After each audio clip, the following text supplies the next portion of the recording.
ही जी आहे ही ध्यानाची एक साधन आहे. चित्तात्मामध्ये आपण काय करत असतो तर मन आणि बुद्धी ही दोन्ही जिंकायची आहेत.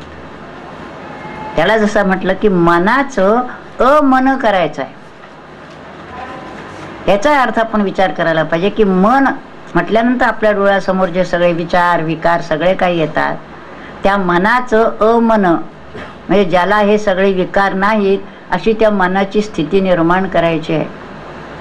आणि त्याचबरोबर बुद्धी सुद्धा जी आहे ती सत्स्वरूपच उचलेपणे असं जसं म्हटलंय अशी बुद्धी व्हायला पाहिजे की जिला तेच प्राप्तव्य आहे, दुसरं काही नाही. म्हणून ही जी आहे या ज्या ओळ्या सांगितलेल्या आहेत या योगाला जास्त उपयोगी आहेत. आणि त्यामुळे मनाला नामाच्या अंगाने किंवा ध्यानाच्या अंगाने तिथं नेऊन ठेवायचं आहे. पहा आता काय सांगितलंय तर तसं केल्याने नियमिलिया मानसी. आता नियमिलिया मानसी म्हणताना सुद्धा नियम घालायला लागतात मनाला सुद्धा. सकाळी उठल्यापासून रात्रीपर्यंत केव्हा काय करायचंय कसं करायचंय अगदी त्याचप्रमाणे गेलं पाहिजे. कसंही उठतायत केव्हाही बोलतायत काही खातायत कसंही करतायत असं नाही. नियम्य जे म्हटलंय त्याने तसं त्या ठिकाणी नियमित केलं पाहिजे. सगळ्या गोष्टी देहाच्या सवयी मनाच्या सवयी बुद्धीच्या सवयी या अतिशय नियमित केल्या तर आपल्या हातात राहतात. नाहीतर ते मन बुद्धी आपल्या डोक्यावर बसतं. वस्तुतः आपण त्याच्या डोक्यावर बसून त्याला आपल्या मनाप्रमाणे चालवायला पाहिजे. ते जर नको असेल ते जर व्हायला हवं असेल तर हे त्याला नियम लावायला पाहिजे. म्हणून नियमिलिया मानसी स्पृहा ना असं जर केलं तर मग स्पृहा नासोनी जायापसी किंबहुना तो ऐशी भूमिका पावे. ह्या स्थितीला तो येतो. आता काय स्थितीला आला? बुद्धी आत जाऊन बसलेली आहे, आसक्त बुद्धी झालेली आहे, विगत स्पृहा झालेला आहे, सगळ्या इच्छा मेलेल्या आहेत. त्या एका स्थितीत तो आता येऊन बसलेला आहे. आता इथं काय झालं ह्या स्थितीत आल्यामुळे अन्यथा बोधू आगवा मावळोनी तया पांडवा बोध मात्रीची जीवा ठावो होय. अन्यथा बोध काय आहे? मी देह आहे, हे विश्व आहे, हे असं असं आहे. म्हणजे एकच परमात्मा असताना विश्व एक वाटणं, मी एक आहे असं वाटणं, देहभावा देहाच्या संबंधीचं सगळं माझं आहे असं वाटणं, हा जो अन्यथा बोध आहे विपरीत बोध आहे हा सगळा मावळून जातो. एकेका ओळी त्यांचं सगळं जातं. आपल्याला एक एक ओळ करायला ते करायला जन्म करायला पण काय करायला पाहिजे हे कळलं पाहिजे आपल्याला. म्हणून हे आपल्याला अभ्यास करायचे की काय व्हायला पाहिजे आपलं ते मावळून तया पांडवा बोध मात्रीची जीवा त्याला बोध व्हायला पाहिजे. की काय बोध व्हायला पाहिजे? अन्यथा बोध काय आहे? ती नाही तसं वाटणं अन्यथा बोध. आणि बोध काय आहे? एकच परमात्मा भरून आहे आणि मीच तो आहे असा सोहमबोध आहे. या बोधावर आपल्याला जायला पाहिजे. आता मध्ये इथं काय होतं ते बघण्याजोग आहे. धरवणी वेचे सरे तैसे भोगे प्राचीन पुरे नवे तवन उपकरे काहीची करू ऐशी कर्म साम्य दशा होय तेथ विरेशा मग मग श्री गुरु पैसा भेटेची गा. गुरु केव्हा भेटतो सांगा? आपण आपलं जाऊन अनुग्रह घेतो, तयारी काही नसते, काही माहिती नसतं, काही नाही, आपल्या अनुग्रह घेतलाय एवढं म्हण. ह्या स्थितीत गुरुची भेट व्हायला पाहिजे. हे सगळं झालंय पहिलं करून. मग आता काय झालं? धरवणी वेचे सरे जे काय साठवलेलं पाणी आहे कर्म आहेत त्याचे भोग आहेत ते भोगून संपले. आता धरवणी वेचे सरे तैसे भोगे प्राचीन पुरे सगळे भोग संपायचे आणि नवे तवन उपकरे काहीची नव. आणि नवीन आता भोग निर्माणच होत नाही आहेत. त्याचं कारण जोपर्यंत मी कर्म करतो असं आहे तोपर्यंत त्या कर्माचं फळ भोगायला पाहिजे तुला. आता बोध असा झालेला आहे हा अन्यथा बोध मावळून गेल्यामुळे वगैरे सगळ्या साधनेमुळे की आता मी काही करतो आहे असा भावच नाही आहे. करत आहे तो कर्म चालू आहे त्याचं पण मी करतो असा भाव नसल्यामुळे त्या कर्माचं फळ त्याच्या पदरात काहीच नाही आहे. तो करून घेतो आहे, मी नाहीच आहे कुठे. म्हणजे इथं अहम कर्तृत्व आणि ममत्व दोन्ही गेलेलं आहे. त्याला अकर्तृत्व आत्मबोध असं म्हटलेलं आहे. मी काहीच करत नाहीये असा जेव्हा त्याला बोध होईल तेव्हा नवीन मग काहीच नवीन उपकरे काहीची करू नवीन काही निर्माण होत नाहीये. 80 कर्मे साम्य दशा अशी जेव्हा कर्माच्या बाबतीत साम्य दशा निर्माण होईल की पूर्वीचं संपलेलं आहे प्रारब्ध, क्रियामान अजून सोडलेलं नाही आणि संचित जे आहे ते मागच्या मागं संपून गेलं. कारण हा मीच इथून संपून गेलेला आहे. मी या नावाचा पदार्थच इथं शिल्लक राहिलेला नाही. मग अशा स्थितीत मी जर काही करतच नाही तर फळ तरी माझं कुठलं? एक परमात्मा आणि एक प्रकृती. बोध आलेला आहे की प्रकृती सगळं करते, मी काही करत नाही, असा बोध आला असल्यामुळे त्याला कुठलाही भोग राहिलेला नाही. ऐसा कर्मदशा झाली आणि त्यावेळेला मग श्री गुरु आपैसा भेटेची गा. मग श्री गुरूंची गाठ आपणूनच पडते. पण ते आपणूनच पडते याचा अर्थ गुरु शोधायला पाहिजे. ते येऊन दारावर येऊन बेटा मी आलेलो आहे असं म्हणणार नाही. पण जसं निवृत्तीनाथांना गुहेत शिरले, भेटले गहिनीनाथ, तसं तुम्ही जर त्या शोधात असेल, जीव तळमळत असेल ब्रह्मरूप व्हायला, साधनेने सगळी शुद्धी करतायत, पण तरी देखील नेमकी जी स्थिती आहे ती गुरुकृपेशिवाय मिळणार नाही. त्याचा अर्थ मला नेहमी आठवण येते की पिंजऱ्यात पोपट आहे, बाहेरून कोणीतरी दार उघडल्याशिवाय आज त्यांनी किती फडफड जरी केली तरी ते होणार नाही. त्याला गुरुच पाहिजे. गुरूंचंच ते काम आहे. जसं शेवटी सगळ्या ते आवरण काढता काढता शेवटी आनंदाचं आवरण ते सुद्धा दूर करायला सद्गुरूच पाहिजे. 5 कोश जे सांगितले त्यातला शेवटचा आनंदाचा कोश काढायला देखील सद्गुरूच पाहिजे. त्याशिवाय ते होत नाही. तेव्हा गुरु आपैसा भेटीची गा.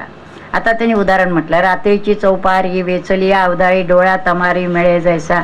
आता पुढचे त्यांनी बऱ्याच उदाहरणं दिलेली आहेत बरं का. तर त्याला त्याच्यामध्ये काय मात्र आहे म्हणायचं आहे त्यांना, तेव्हा अभयधू मात्र असे तो तव तया कृपा नासे. जो काय अबोध होता तो सद्गुरूंच्या कृपेनं गेला. म्हणजे गुरु भेटले, त्यांची कृपा झाली. त्यांनी काय केलं, अबोधू मात्र असे त्याला सांगितलं तू देह नाहीस, तू आत्मा आहेस. महावाक्याचा उपदेश केला, तत्वमसी म्हण सोहम, हा त्यांनी उपदेश केला. म्हणजे हा स्वच्छ पाटी करून घेऊन आलेला आहे. मागच्या सगळ्या गोष्टी त्यांनी पुसून टाकल्या आहेत साधनेने आणि गुरु भेटलेले आहेत. आणि गुरुनी सांगितलं त्याला की तत्वमसी सोहम. तो तव तया कृपान अबोध जो होता तो नासला. ते तर निशी सवे जैसे अंधारे जाय. त्यांनी उदाहरण दिलं की सूर्य उगवला की अंधार आपोआप जातो. तैसी अबोधाची एकुशी कर्म करता कार्यांशी त्रिपुटी असे ते जैसी गाभिनी मारली. अबोधाच्या मुळे कर्म एक आहे, मी एक करता आहे, हे कार्य होत आहे. ही जी त्रिपुटी होती ती गाभिणी, 3 पुत्र होते तिला आहे होणारे, तीच मारली. ती त्रिपुटी संपली.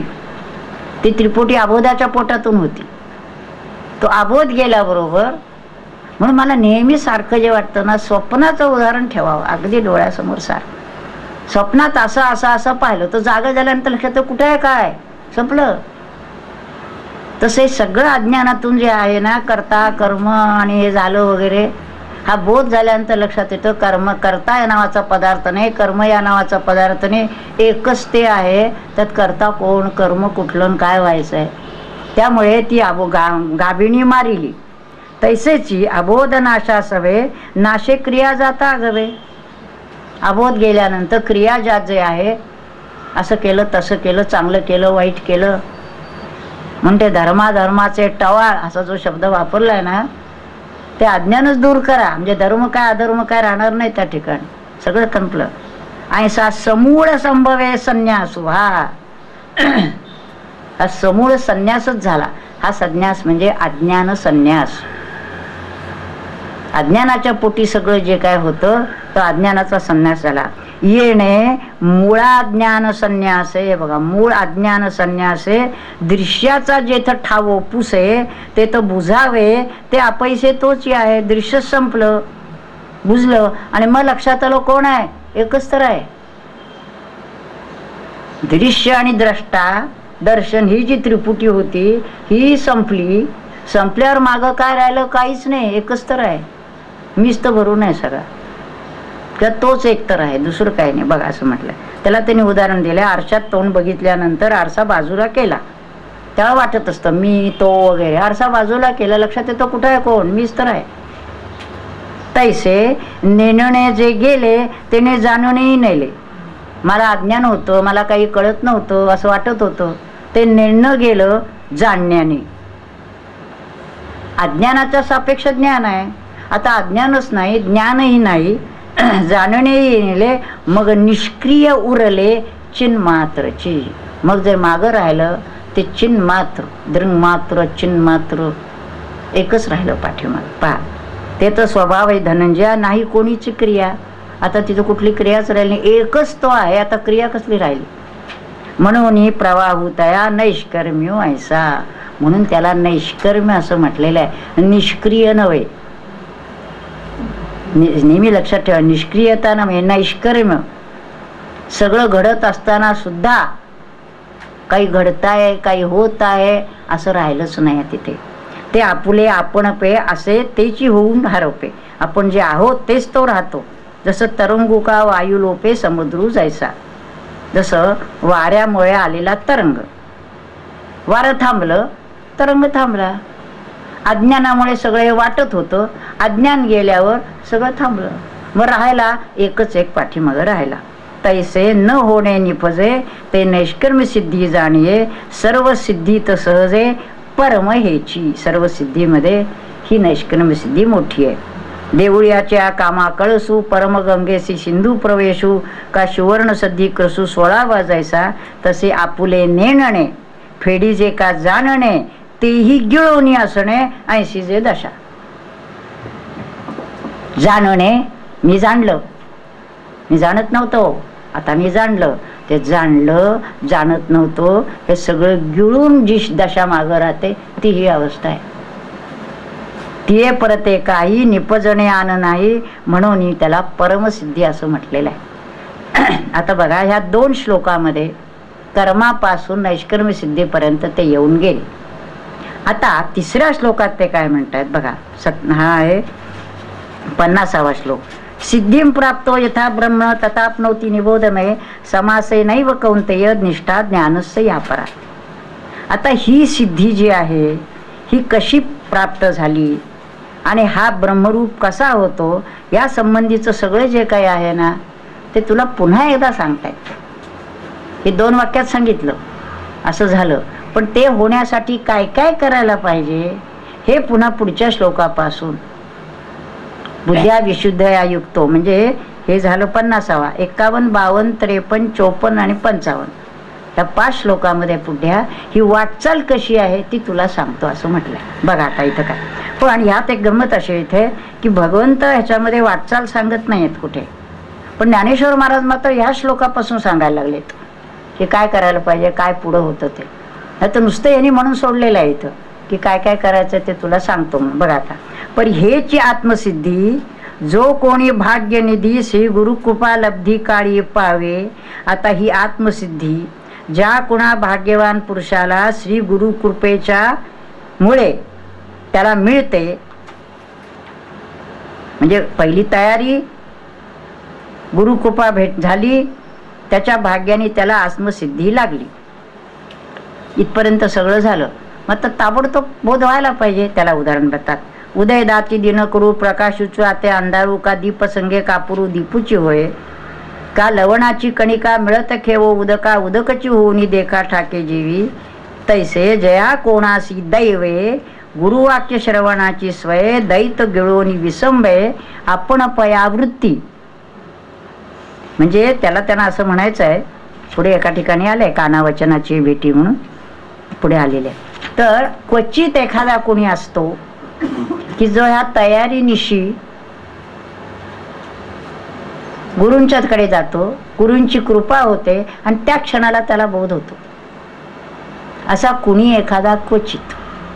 मग त्यांनी म्हटलंय बघा, तैसे जया कोणाशी दैवे गुरुवाक्य श्रवणाची स्वय. गुरुवाक्य कानावर पडलं की तोच तू आहेस. द्वैत गिळोनी, द्वैत संपलं सांगितल्यावर, 2 नाही आहेत म्हटल्यानंतर. विसंबे आपण या वृत्ती. ते झाल्यानंतर त्याला ती लक्षात आलं हे असं असं आहे म्हणून. तयासी मग कर्म करणे हे बोली जाईलची कवणे. आकाश येणे जाणे आहे काही. हा बोध ज्याला झाला त्याला आता काय कर्म कुठलं राहिलं, आकाशाला कुठं जायचं यायचं कळलं त्याला. म्हणून तयासी काही त्रिशुद्धी करणे नाही. त्याला काहीही करायचं नाही, परी ऐसे जरी काही नवे जया. पण हे जर कुणाला नसेल तर मग काय करायचं. आता बघा, आता त्यांनी काय म्हटलं पुढे, काना वचनाची बेटी सरिसाची पैकरीची वस्तू होऊनी उठी कवनी एकूजो. एखादाच कुणीतरी कानावर वचन पडल्याबरोबर वस्तू होऊनच राहिला असा क्वचित. पण तसा जर कुणी नसेल तर त्याला काय करायला पाहिजे. एरवी स्वकर्माचे वन्नी काम्य निषिद्धाच्या इंधनी रजतमे कीर दोन्ही जाळीली आधी. आता त्याला हे सगळं करायला पाहिजे. एकच ज्ञानेश्वर महाराज बोध घेऊन उठले आणि ह्याला मात्र स्वकर्माचा वन्नी पेटवायचा, स्वधर्म कर्माचा, आणि त्याच्यामध्ये काम्य निषिद्धाचं इंधन घालायचं. म्हणजे काम्य निषिद्ध करायचंच नाही, जाळून टाकायचं. आणि त्याच्यामध्ये त्याचबरोबर रजतमे ती कमी करायची. स्वधर्म करत असताना रजतम कमी व्हायला पाहिजे. हा साधनेचा भाग आहे. साधनेत आपल्याला मुख्य जर काही करायचं असेल रजतम कमी करायचं आणि सत्व वाढवायचं. तर इथं त्यातला ही सगळी प्रक्रिया सुरू झाली. इंद्रिये सैरा पदार्थी रिगता विटाळली होती. इंद्रियाने नको त्या गोष्टी केलेल्या आहेत, नको ते पाहिलंय, नको ते ऐकलंय, विटाळली इंद्रिय सगळी. ती विटाळली होती. ती प्रत्याहार तीर्थी नाणीली कीर. त्या इंद्रियानं त्यांनी काय केलं, ही विटाळलेली इंद्रिय आहे, ह्याला आता शुद्ध करायचं असेल तर त्याला प्रत्याहार, त्याला मर्यादा घातली. आता की कोणताही विषय, कोणता विषय सेवन करायचा, किती करायचा, त्याला मर्यादा घातली. त्याला प्रत्याहाराच्या तीर्थावर आणलंय. ते प्रत्याहाराच्या तीर्थावर ते इंद्रियांना नाद घातलाय, साध्या पाण्यात नाही आहे. म्हणून विवेक तीर्थ पुढे एका ठिकाणी शब्द आलाय. तीर्थाचं पाणी पवित्र असतं, साध्या पाण्याने धुवून चालत नाही. तर ह्या ठिकाणी प्रत्याहार तीर्थात ती इंद्रिय शुद्ध करायची. याचा अर्थ त्या डोळ्यांनी जे पाहायचं तेच पाहायचं, जिभेने जे खायचं तेच खायचं. वेडं वाकडं सैरा पदार्थांनी ती विटाळलेली आहे, ती शुद्ध करायला पाहिजेत आता. आणि स्वधर्माचे फळ ईश्वरी अर्पोनी सकळ. आता ही इंद्रिय स्वच्छ केली आणि स्वधर्माचं फळ आपलं कर्म करत असताना जे आलेलं आहे ते देखील ईश्वरी अर्पोनी सकळ. कर्म केलं, काही ना काही फळ येणार, ते फळ देखील आपल्याला नको, ईश्वराला अर्पण करून टाकलं. घेऊन केले आढळ वैराग्यपद. हे वैराग्यपद म्हणजे नुसतं वैराग्य मिळवलं नाही, हे वैराग्यपद आढळ केलं. आता ते घसरायचं नाही, काल वैराग्य होतं आणि आज गेलं असं नाही आहे. रजतमे कमी करून टाकलेले आहेत. त्यानंतर स्वधर्म कर्म केलेले आहे, आलेलं फळे अर्पण करून टाक. ऐंशी आत्मसाक्षात्कारी लाभे ज्ञानाची उजरी, ते सामुग्री कीर पुरी मिळवली. आता आत्मसाक्षात्कारासाठी, ते ज्ञान होण्यासाठी जी जी काही सामुग्री आवश्यक असते ती सगळी आता मिळवली. हे सगळं हवंय. इंद्रिय स्वच्छ पाहिजेत, वैराग्य पाहिजे, विवेक पाहिजे, मन बुद्धी सगळं अशा तऱ्हेची सगळी मिळाली. आणि तेची समयी सद्गुरू भेटले पायी. म्हणजे पहिल्याला काहीच करावं लागलं नाही, दुसऱ्याला हे सगळं करावं लागलं. आणि हे केल्यानंतर त्या ठिकाणी सद्गुरू भेटले. तेवीची तीही काही वंचिजे ना. आता इथं सद्गुरू असे भेटले आणि सत्शिष्य असा भेटलाय की सद्गुरू देखील त्याची वंचना करत नाहीत.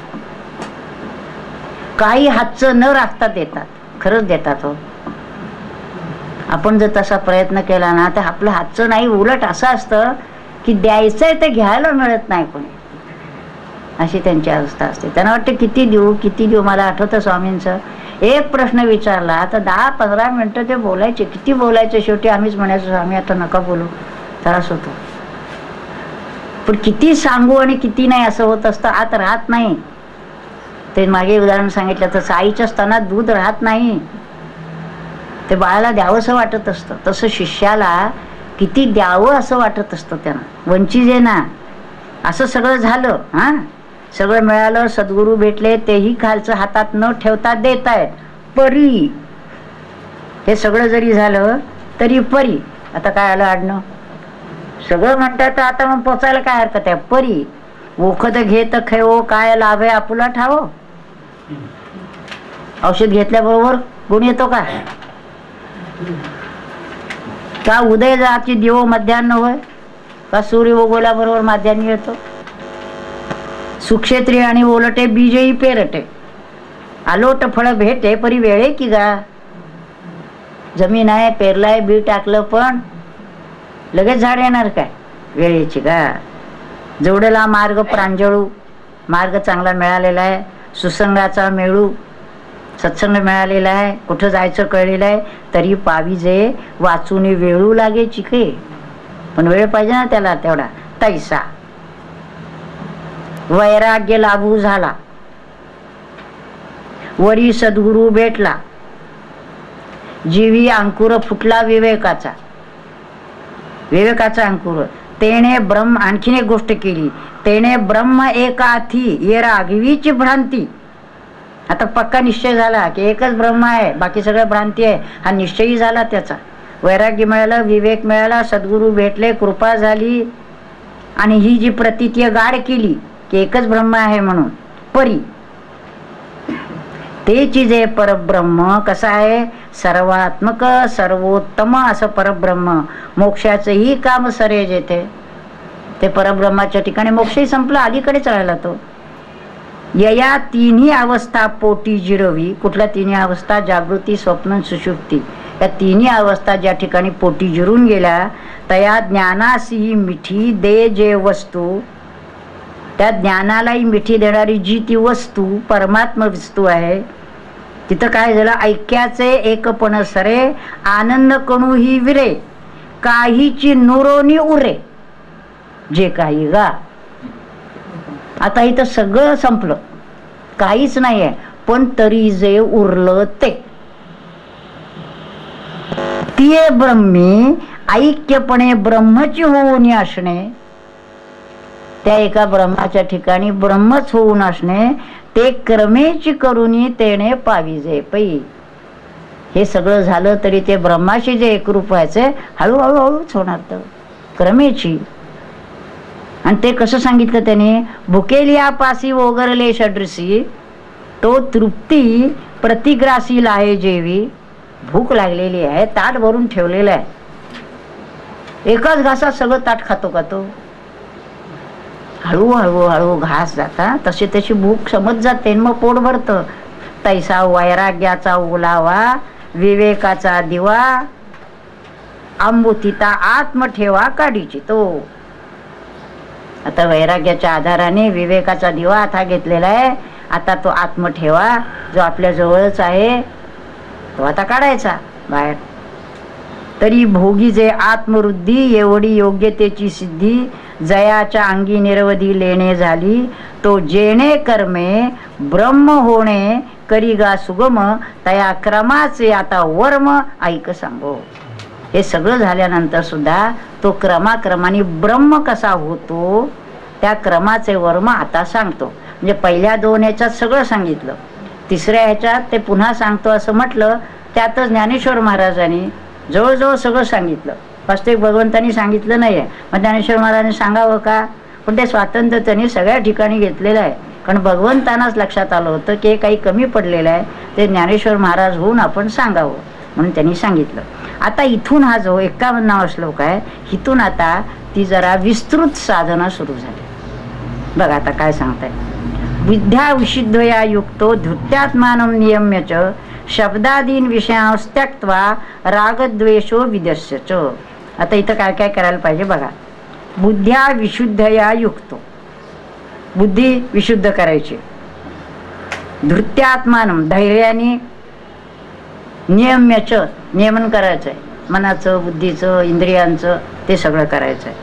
आणि मग शब्दादीन विषयांस, हे शब्दादी जे 17 विषय आहेत त्यक्त्वा. आणखीन काय त्यक्त्वा? रागद्वेषो, राग आहे, द्वेष आहे, हे टाकायचं आहे. म्हणजे काय काय करायचं एक एक एक एक पायरी समजा हे करायचं आहे, एवढं या श्लोकात सांगितलं. ते बघूया आता काय करायचं. बुद्धी विशुद्ध कशी व्हायची? मन आणि बुद्धी या दोन गोष्टीला महत्व. आता तरी गुरु दाविलिया वाटा, येऊनी विवेक तीर्थ तटा. तर पुन्हा तीर्थ शब्द धुवून या मळकटा बुद्धीचा तेणे. बुद्धी मळकटलेली आहे, नसत्या गोष्टीचं डोक्यामध्ये बसलेली आहे. आता बुद्धीचा मळकट जर जायचा असेल, कसा जायचा? तो गुरुनी दाखवलेल्या वाटेनं विवेक तीर्थ तटावर यायचं आहे आणि तिथं या बुद्धीचा मळकटा घालवायचा आहे. त्यांनी जो मार्ग सांगितला त्या मार्गाने चालायचं आहे. आणि असं झालं म्हणजे काय होईल, एका ओळीमध्ये ते सगळं सांगतात. दोईचा मळकटा धुतला, पुढे मग म्हटलं की पहिलं सगळं झालेलं आहे. मग काय होतं, राहूने उगळली प्रभा चंद्रे आलिंगिली तैशी शुद्धत्वे जडिली आपण या बुद्धी. त्याला म्हटलंय चंद्राचा राहूनं ग्रासलं म्हणजे त्याची प्रभा नाहीशी होते.